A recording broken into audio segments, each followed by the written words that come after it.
지금 보시는 이 물건 감정가, 최저가 약 23억 신권 물건인데요. 이거를 신탁대출 이런 거 전혀 하지 않고 10%, 즉 2, 3억에 가져올 수 있는 방법이 있는데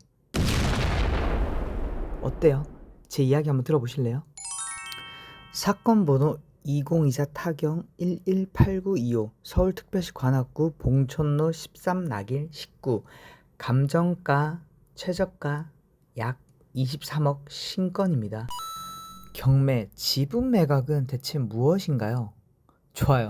지분 매각이 무엇인지 빠르게 알고 가야 돈을 벌 수 있겠죠. 오늘 자세하게 지분 매각으로 돈을 버는 방법 설명해 드리겠습니다. 자, 복잡하게 많은 정보를 드릴 수는 있지만 복잡하고 머릿속에 기억도 안 남는 이야기 다 빼고 핵심만, 오직 핵심만 담겠습니다.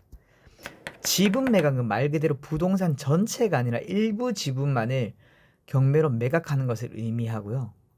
예를 들어서 이 건물 전체가 공동소유자가 나 말고 한 명 더 있을 경우, 최소 2명 이상 있을 경우 그중 한 사람이 가진 일부 지분만이 경매로 나오는 것을 말하고요.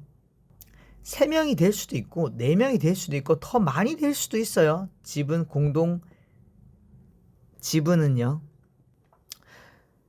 지분을 낙찰받더라도 건물 전체를 단독으로 마음대로 사용할 수가 없기 때문에 이 점 유의하셔야 되고, 공동 소유자 또는 공동 사용자들과 함께 협의해서 사용해야 합니다. 핵심입니다.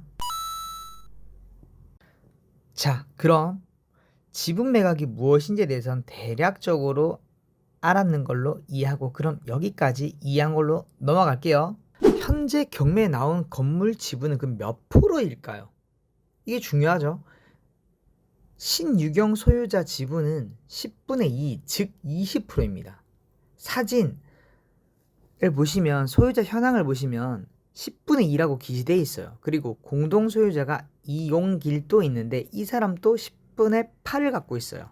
이 물건 지분을 정리하자면, 자, 요약해 드릴게요. 신유경 10분의 2, 20%죠. 이용길 10분의 8, 80%입니다. 현재로 경매로 나오는 것은 신유경이 가진 20% 지분입니다.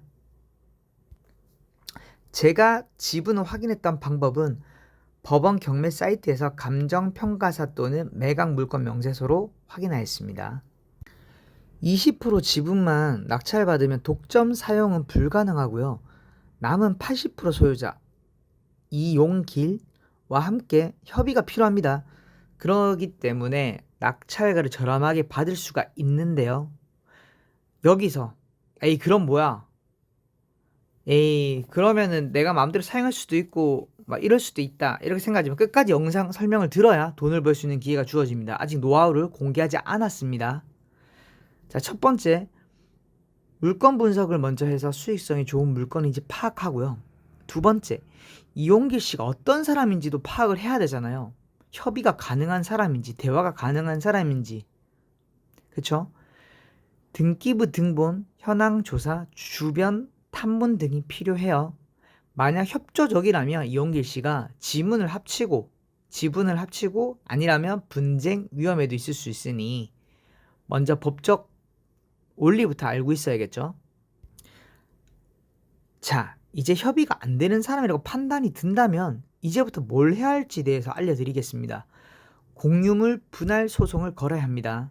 재판을 통해 공유 소유를 청산하는 방법이죠. 실사용은 불가할 가능성이 높습니다. 만약 실사용을, 즉 거주를 목적으로 지분을 인수하시려고 하셨다면 그건 불가능할 가능성이 매우 높습니다.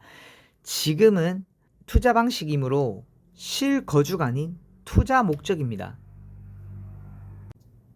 자, 그럼 실전 사례와 법원 판례를 통해 이야기해 보겠습니다.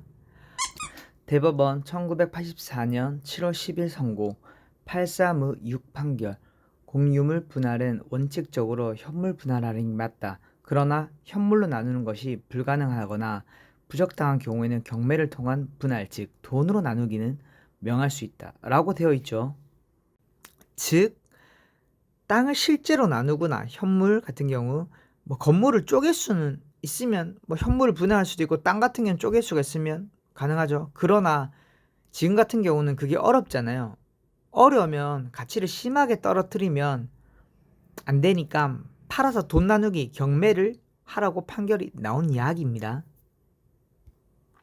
또 다른 예시를 들어볼게요. 대법원 2012년 4월 26일 선고 2011-100805 판결. 설령 현물 분할이 가능해 보여도 분할로 인해 가치가 크게 하락하거나 사용할 가치가 떨어지면 경매로 나눈 것이 더 적절하다. 쪼개가 각각 쓸 수 있게 해도. 쪼개면 가치가 박살나는 경우도 그런 경우도 있잖아요. 그럼 그럴 경우는 그냥 경매로 팔아서 돈 나누는 게 맞다 라고 이렇게 해주는 거고요. 최종 정리를 해드리면 이용길 씨와 협의가 안 되면 바로 공유물 분할 청구 소송을 걸 수 있습니다. 그렇게 해야겠죠. 재판에 가면 근데 거의 90% 이상은 경매 분할, 팔아서 현금 나누기 명령이 나옵니다. 실제 사례가 90%가 그렇습니다. 즉 강제로 매각시키거나 돈을 나누거나 그 과정에서 상대 지분을 싸게 매수할 수 있기 때문에 이번 기회를 노리는 거예요. 자, 다음 영상은 내용 증명으로도 안 되고 공유물 분할 소송, 실무 절차와 소송 예상 기간, 비용, 경매 분할, 강제 집행 방법에 대해서 이야기 드릴 거고요. 재판에 가면 거의 90% 이상은 경매 분할, 팔아서 현금 나누기 명령이 나오는 방법이라고 말씀드렸죠. 이 방법에 대해서 더 적나라하게 설명해 드리겠습니다. 다음 영상에서 또 봐요. 영자나 내 영자나 저 어쩔 경매 저쩔 경매 알람 설정